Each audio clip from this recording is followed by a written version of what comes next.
Bu hareketimiz Şarkı Türkistan'da fakat birli milletin bağlılığını, o bozulmuş Şarkı Türkistan halkının Xitay göçmenlerinin Şarkı Türkistan'ın bir millet emasligini, bir halk emasligini, ularning bosqinchi ekanligini xalqaraga tanıştırdı, bildirdi. Biz anlamı koydukla aynı vaxtda bizning Uyg'urlar, Şarkı Türkistanlıklar bir tarafta, Xitay göçmenleri bir tarafta, koçalarda iki xalq ikki davlatning xalqi, ikki davlatning armiyasida turib ketgan vaqtlar bor. Bu harakat biz uchun shunday qimmatli, muhim bir harakat. Shunday bir harakatda bu harakatning 5 yilligini xotirlaydigan bugungi kunda hammamiz Xitoy konsulisining oldiga kelib, shunday namoyish qilishimiz bizning burchimiz, milliy burchimiz.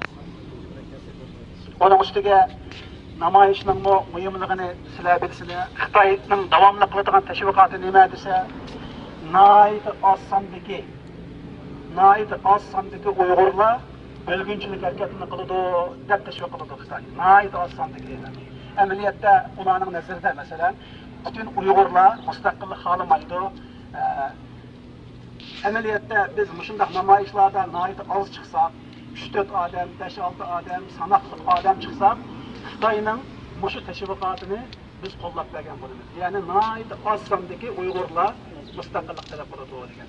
Biz qancha ko'p chiqsak namoyishga, boshqa davlatning xalqlari, boshqa davlatning medialari, axborot forumlari bizning o'nlab, yuzlab, minglab odamlarimizni ko'rgan vaqtida demak Xitoyning naid az sondagi Uyg'urlarni mustaqillik talab qiladi bo'lguncha ular deb qilgan tashviqotini biz yimirib tashlay olamiz. Bugun ulug' Ramazon oyi mush issiqda